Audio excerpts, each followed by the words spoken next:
I mean, Loco Bloco was started by, a number of us who were hardcore activists, man, out in the streets fighting against racism, organizing protests against racist wars. So, of course, when we started the group, we kind of, we brought all that thinking and those ideas into what we did with the kids.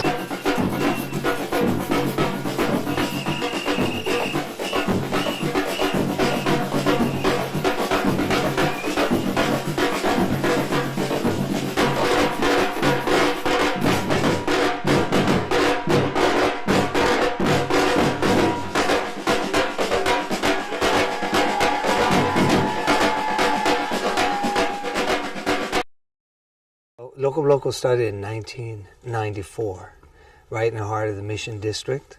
It was founded by myself, Jose Carrasco, my wife, Carla Castillo, and Heather Watkins. I know Jose was working at this after-school program, and he got together a drum class, and a friend of mine was teaching it. And then she asked if I wanted to work with her to teach this class. The first class ended up in a carnival contingent. And just drumming. We were all at this time working with young people and wanting to work with youth. And we really wanted to do the kind of work that will transform young people, that will empower young people, but do it through music and dance, through culture. It's just an after-school class getting ready for the Carnaval in San Francisco in '94. And I worked at a program called Jóvenes Unidos, which was specifically for youth of recently arrived immigrant families. So we were able to pull money together and get some drums and train, get some costumes for Carnival. And we worked with all these children basically who were like 8 to 11 years old. And so that was the birth of Loco Bloco. And I kind of fell in love with the kids and stuck around. And then the next year we added a dance component. And it's just grown through these free classes too. We started doing a lot of performances and adding theater. A number of our participants stayed with us for through their entire adolescence into their young adulthood, and a number of them now in universities. And these are young people who come from some difficult financial situations, homes that don't have a lot of income, immigrant homes where people work 3 different jobs. 100% of these youth go to public schools that have all but lost all arts programs, no more choirs, no more plays being put on, no band. We found as we grew that we were meeting a need that for us became almost like, a battle for survival of culture. It's a place where young people can come and be totally accepted for who they are, for their uniqueness, and be acknowledged as intelligent and beautiful and valuable. My name is Pedro Gomez. I am the musical director of Loco Bloco. I was pulled in as actually a participant. I believe I was about maybe 12. It sounded cool, so me and my homies, we went and checked it out, and we kind of kept going. It was a consistent once a week kind of thing, so we knew that it was always going to be happening.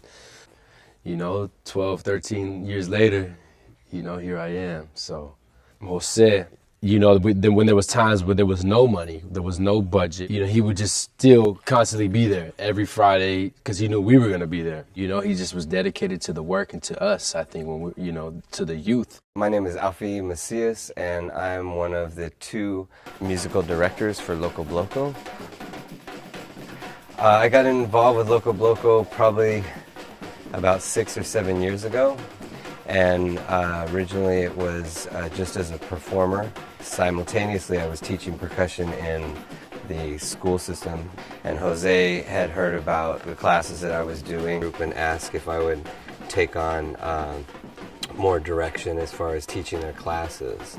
Connecting with Loco Bloco was a good thing because it linked me, as I said, with people that came from a similar background, and we understood each other. The older bracket right now, our mid to late teens, right now are going through this great change where they're taking on more leadership in the group, organizing trips, events, shows, you name it. And it's just amazing to see them change into the kind of instructors or leaders, board members in training. We have some great rising talents in choreography like Christina Allen, who is 21 and started with us when she was 11. Expertise or finesse in an art form is not something that you learn, well, definitely not in a year or even several years. It's a difficult thing to pass the torch, but it's beautiful to see that happen. You know, Loco Bloco is really born here. This is our birthplace, Mission District. This spot has all these stores, lots of familias living, has a lot of the little hotels here, great restaurants. Also has its problems. This area is known as like the spot where the sureños bang right around here. I know we've had a number of participants in our program that come from around this area. But it is what it is, you know. We grew up here. We learned how to play our drums on this street. We learned how to dance. We've done it all right here in the Mission. So, you know, we've done the Carnaval, the desfile, the parade that comes right down here, starting on 24th Street. So, you know, Mission Street kind of gets cleaned up for a day, and you get about 80 different groups coming down, so we have, you know, a fond memory of Carnival every year. We've served a lot of kids and a lot of families right from this very neighborhood right here. So, you know, Mission Street is very alive.